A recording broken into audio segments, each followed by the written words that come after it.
انا عارف دايما ان الصح ان الفيديو بتاعنا لازم يكون بسيط و30 ثانيه او دقيقه عشان يبقى فيه مشاهده والكلام ده. انا المره دي وانا ولا فارق معايا المشاهدات ولا فارق معايا حاجه من الكلام ده. انا عايز بس اخدك في تجربه كده بسيطه نخش تفاصيل الجهاز ده للمتعه في التكنولوجي وخلاص. يعني مش لازم تكون هتشتريه او مش لازم حتى تكون انت فارق معاك او مهتم بيه. تعالى بس كده ناخد جوله في كل تفاصيل الجهاز، لان المره دي بجد دي اللي اتعملت حاجه كبيره جدا وتفاصيل كبيره، حتى وفي براءه اختراع عملتها هي باسمها في الجهاز ده ما اتعملتش في اي جهاز قبل كده. فالجهاز ده بجد لازم نديله وقته ونديله حقه. حتى انت لو مستعجل اجل الفيديو ده في اي وقت تاني، بس لازم ترجع له وتتفرج عليه عشان في تفاصيل مش حدش هيقول لك عليها ومش هتلاقيها في اي مكان ولا على حتى اي ريفيو اجنبي. في جهاز زد بريسيشن 7880 اللي جاي بالومنيوم بالكامل بلوك واحد. دي المره دي اهتمت جدا بتفاصيل خامات التصنيع، وهي كانت بدات فيها جدا من اول بريسيشن 55 10 وال 75 10 ولحد الموديل الجيل ال 13 اللي هو ال 75 60 او 76 60 او حتى 50 80. كل التفاصيل اللي هتلاقيها هنا هتلاقيها كلها مهتمه جدا بالمخارج بتاعه التهويه، واللي دي اللي فكرت ولقت ان الاجيال القديمه كان دايما التبريد بيطلع على شاشه وبيأثر عليها. المره دي عملت تجربه مميزه جدا في خطه التبريد. الجهاز جايب مروحتين تبريد، المروحتين بيشتغلوا عكس بعض بحيث ان هو يفضل محافظ على درجه حراره، يحافظ لك على حتى درجات حراره التبريد الخاصه بالكيبورد، بحيث ان انت ما تلاقيش اي درجات حراره عاليه ولا في الجهاز نفسه ولا حتى المذر بورد، ويفضل الجهاز محافظ على اداء ثابت درجات حراره ثابته. ومش بس كده، حتى المفصلات اللي انا بشوفها هي اهم حاجه في الجهاز اللي فعلا بتخلي الجهاز يبقى اعتمادي معاك فترات اطول. المره دي التجربه بتاعت الجهاز من المفصلات بتاعته من الستانلس ستيل مقويه بشكل كبير جدا، ودي اللي بتقول ان هو بيقدر يتفتح اكتر من 5000 مره، وده طبعا رقم يعتبر كبير على جهاز ورك ستيشن. اول ما هتفتح الجهاز بالشكل ده اول حاجه عينك هتيجي عليها هي الشاشه اللي بالمقاسات الجديده ال 10 ل 16 انش، ابعاد مميزه جدا، ودي الابعاد اللي بقت دلوقتي ترند من فتره كبيره اللي المصممين بيعتمدوا عليها بشكل كبير. الشاشه طبعا نفس الجوده اللي احنا كنا اتكلمنا عليها قبل كده كتير، طبعا ال 100% اس ار جي بي وال 100% ادوبي سكرين، كل التفاصيل اللي انت بتدور عليها تلاقيها في جهاز شاشه اي بي اس. زاويه الرؤيه بتاعتها كبيره عشان فعلا تبقى مخصصه للمصممين وكل المهندسين وحتى كل الاستخدامات اللي انت ممكن تبقى محتاجها. برضه زي ما انت شايف البيزل قلت بشكل كبير جدا عن النسخه السابقه، حتى بس يا دوب حافظوا على وجود كاميرات الفيس اي دي والكاميرا الخاصه اللي جايه بجوده فول اتش دي، مع طبعا مستشعرات الاضاءه اللي بتحافظ على اداء الاضاءه على حسب الجو اللي انت قاعد فيه. في ميزه هنجيلها بعدين اسمها بريزنس، تقدر تحافظ وتشوفك وانت موجود وتحس حراريا بوجودك، عشان مجرد ما بتقرب للجهاز يشتغل ومجرد ما تبعد عنه يقفل الشاشه ويحافظ على الطاقه. بس نرجع تعاني للكيبورد اللي موجوده طبعا بزرار النمباد اللي بتفرق كتير جدا مع المهندسين، بتفرق جدا مع المصممين وجودها. ومش بس كده، المره دي نسخه الكيبورد اللي موجوده مش زي النسخه السابقه. النسخه السابقه كانت عباره عن كليبس، المره دي هي مربوطه بمسامير فبتديك اداء كبير جدا في الاستخدام على تاتش باد، نفس يعتبر اداء التاتش باد بس مع الابعاد الجديده هي زادت بس بنسبه بسيطه. انا عارف طبعا انت مستني المواصفات، بس خلي المواصفات للاخر، المواصفات مش كتير لان هي كده كده اقوى حاجه. بس قبل ما نروح، الشاشه ديت جايه بميزه جديده من ديل، استخدمت بكسلات جديده، والميزه بتاعتها ان هي بتقدر توفر معاك 30% لو باور، فتقدر تديك ساعه زياده بس على الاداء. واحنا طبعا زي ما احنا عارفين اكتر حاجه بتستهلك الجهاز من البطاريه دايما بتكون الشاشه واضاءه الشاشه. وطبعا المميز والمطور من اول الجيل ال 13 وانت طالع هتلاقي ابلكيشن الجديد من ديل اوبتمايزر اللي بيبقى موجود معاك على الاجهزه او تقدر تعمله داونلود من الستور الرسمي بالنسبه لديل. وهتلاقي ميزه بريزنت ديتكشن موجوده هنا، وكمان هتديك اوبشن كتيره جدا بحيث ان انت تقدر تحافظ على البروسيس بتاعتك وانت قاعد، ان انت ممكن تعملها اوتوماتيك ان هي تعمل تكستر على الشاشه بحيث ان انت تبقى قاعد تديك جزء من الخصوصيه بشكل كبير. تقدر تفعل كل الميزات ديت من ابلكيشن الديل اوبتمايزر، وكمان تعمل لوك او لوك بحيث ان هو يقدر يدم معاك الشاشه بشكل اوتوماتيك بمجرد وجودك او حتى لو انت مش موجود. التفاصيل الثانيه اللي هتكون مهمه جدا زي البورتات بتاعتنا، واللي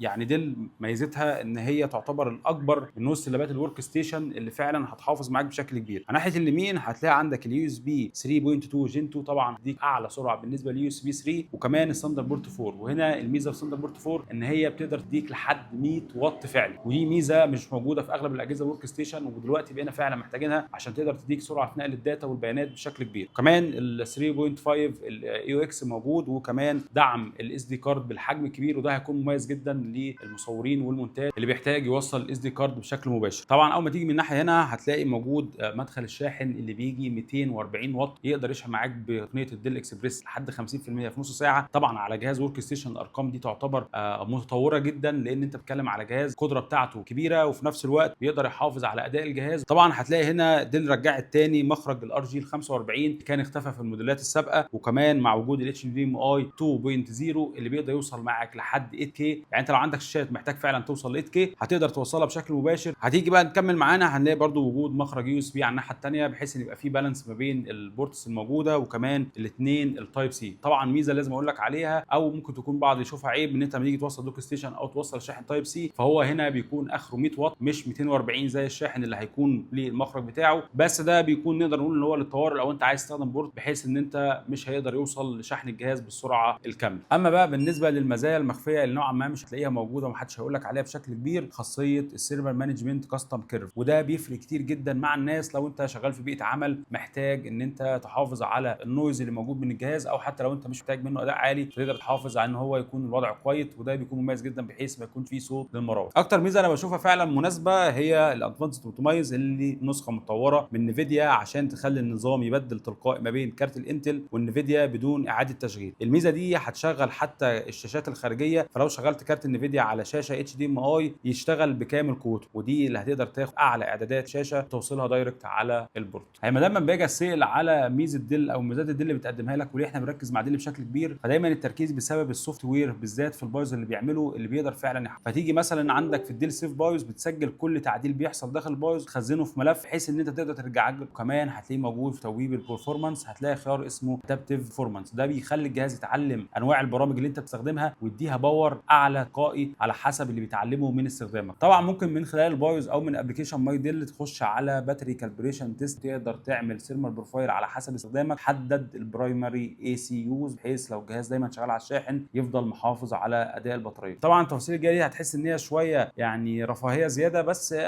دي مجرد انت بتدفع فلوس عشان فعلا تفيد بكل التفاصيل دي. طبعا في ميزه دي اللي بتاكد عليها ان انت تقدر ترفع الجهاز بايد واحده، وده بتقول لك اصل يعني احنا بنخلي اول الاستريس بتاع الفتح اول الجهاز 20% وبعد كده 30%، بتعبر فعلا عن قوه المفصلات. دي اللي بتاكد ان انت ليها درجات ومحسوبه ميكانيكيا بشكل كبير عشان فعلا تكون المفصلات تقدر تستحمل معاك بشكل كبير. طبعا في ميزه ثانيه اسمها انستنت اون ديسبلاي، دي اللي بتقول ان انت بمجرد ما الجهاز بيكون يعني معمول لوضع سليب، مجرد بس انت بتفكر تفتح الجهاز كده هو اوتوماتيك بيقوم من وضع السليب بحيث ان انت ما تقدرش تاخد بالك ان هو اصلا كان معمول سليب. دي اللي بتقول ان انت بعد ما بتخلص استخدامك للجهاز وتعمل له شات داون، المراوح تفضل شغاله من 20 ل 40 ثانيه عشان ترجع درجه حراره تاني لاصلها. وده انا اعتقد بسبب ان في طبعا سائل التبريد فامبر شامبر اللي موجود هنا على الجهاز، اللي هو بيعتمد ان هو يتكثف ويتبخر ويرجع تاني يحافظ على درجه الحراره بشكل كبير. فدي اللي بتحاول توصل ان الجهاز لما يتقفل ان هو يوصل للدرجه الحراره الستاندرد بتاعته. طبعا بقى اكتر حاجه احنا مستنيين نوصل لها من بدري وهي المواصفات هنا دي النسخه الاعلى، النسخه المميزه بكل تفاصيلها، بالذات في السي بي يو. بروسيسور بمعالج كور اي 9 الجيل ال 13950 اتش اكس اللي هيجي لك ب 36 ميجا كاش وكمان 32 ثريد، ده غير ال 24 كور. كل التفاصيل دي كلها كانك معاك بروسيسور ديسك توب مش بروسيسور موجود في لابتوب. كل الميزات اللي انت ممكن تاخدها واللي تعتمد عليها، اداء استثنائي مش هتقدر تلاقيه في اي تجربه ثانيه. وانا مش ببالغ لان انت هنا التفاصيل اللي دايما بناكد عليها هي مش قصه مواصفات وبس، هي قصه خامات تصنيع وفئه عشان تحافظ معاك على الاداء ويفضل الاداء بتاعك مستقر لاكبر فتره ممكنه، مش مجرد بعد اول ربع ساعه يحصل ثروتلينج وتلاقي الاداء وقع منك. افتكر الميزه دي جدا وافتكر تركز عليها وانت بتختار لابك ايا كان نوعه وايا كان مواصفاته. تعالى بالنسبه للرامات، هتلاقي الرامات عندك هنا 64 جيجا، وديت فيها ميزه اللي انا كنت شايلها لك وبقول لك ان دي عمل اختراع اتسمى باسمها او براءه اختراع، ان هم